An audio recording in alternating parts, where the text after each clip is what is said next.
Hey everyone, welcome to Daily IELTS English, a short video where I will go through some of the techniques that I teach to my students to help them prepare for their IELTS speaking test. First, I'll go through some of the technique and then I'll demonstrate with my own answer. And I just want to reiterate something I've said before. When you're doing your test, when you're preparing, don't read the question in the answer. All right, this can work if you're already a higher level English speaker.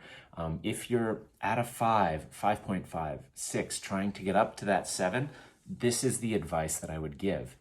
As an examiner and as a teacher, when I would have a new student in the class, they had this technique that they got from other teachers where they would just read the question as part of their answer. Let's look at today's question. Describe a friend of your family you remember from childhood. You should say who the person was, how your family knew this person, how often this person visited your family, and explain why you remember this person. Now, what often happens is people will read the question and say, I am going to describe a friend of my family I remember. And you can see my intonation's very flat. I'm actually not giving the examiner any gradable language because I'm just reading. So all of that I say has no impact. And if anything, it's just slowing me down. And also, I often say in these videos, don't answer the question. Don't feel like there's a correct or incorrect answer. Discuss the prompt. That's what they want you to do. Another thing which is just awful for your score is what I call the and train. So this is what will happen. If I look at the question, I might go, and this person was a friend of the family. And I know this person because he is, I think he was friends with my father. And I remember him because he was really nice. And. And that can be problematic. One of the things you are getting scored on is range in your grammar. So if you're just giving short answers with and, your grammar score is going to be limited. Also, another part of the test they're scoring you on is task achievement.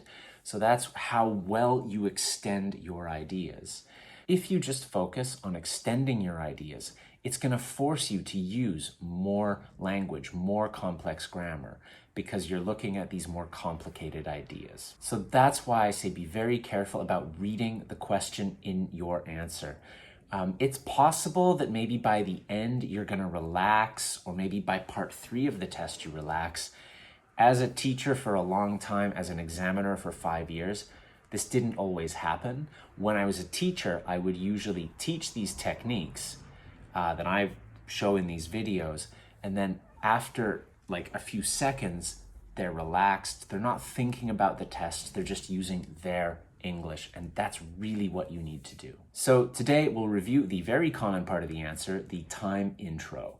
So again, if this question is about a friend from your childhood, really simple, just say, when I was a kid, or when I was in elementary school. Other ones, if they are more recent, might be a few years ago, last week, 2 months ago. In this case, when I was a kid. Secondly, this is kind of a tricky question. Sometimes we don't have all the information that we need to answer the question. Especially this one here, how your family knew this person. I actually don't totally remember. The person I thought about, I would have to call my family and ask them. So I will just use speculating language. And you heard me earlier say, I think maybe. Here's a more advanced one. He may have been. So I'm trying to say who this person was. So I'm using that past modal, he may have been, or I could say he might have been. Again, I'm not totally sure. I'm speculating. Very good thing for you to practice. Again, that's a very uncommon language structure. If you're able to use that in your IELTS speaking test, that's going to bring up your score.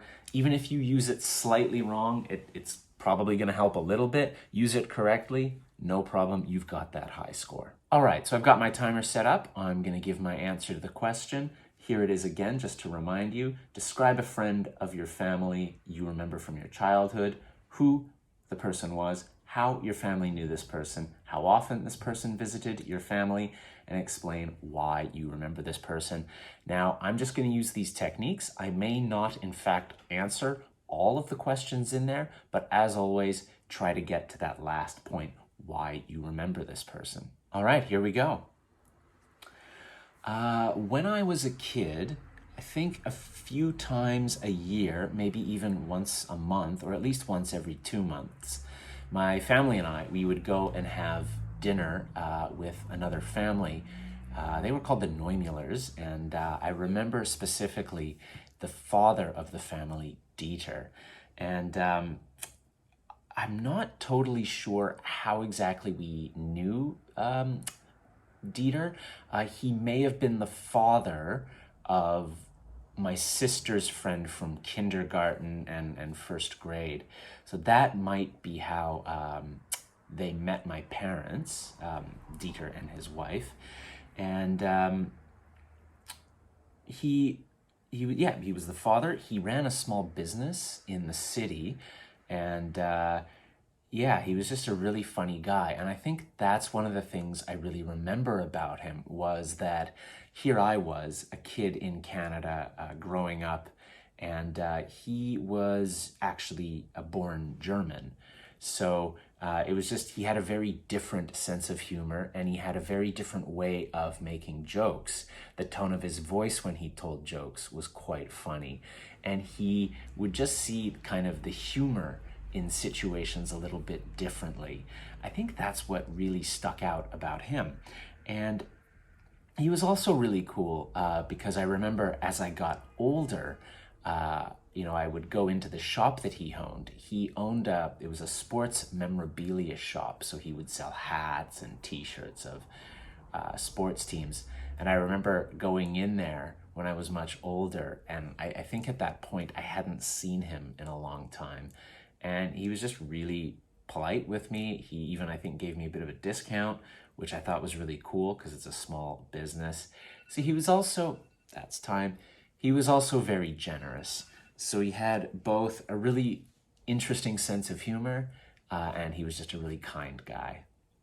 All right, that's all for that. All right, so that's all. Remember a few of those simple things. The and train. You don't want to be on the and train. Secondly, time intro. That's another key point. You saw how quickly I got into the story. And finally, he may have been. Really, really useful piece of language. Instead of just saying, I think he was, which again is correct, nothing wrong with it. If you're trying to show range, very helpful. He might have been the father of my sister's friend. And yep, that's all there is to it. All right, you guys, thank you very much. Remember, language is a habit, so please practice till you get it right. Keep going till you can't get it wrong. And hey, take a minute. Tell me about someone you remember from your childhood who was a friend of your family. Put the ideas down there in the comments below, and I'll have a look. Thank you. Have a good day.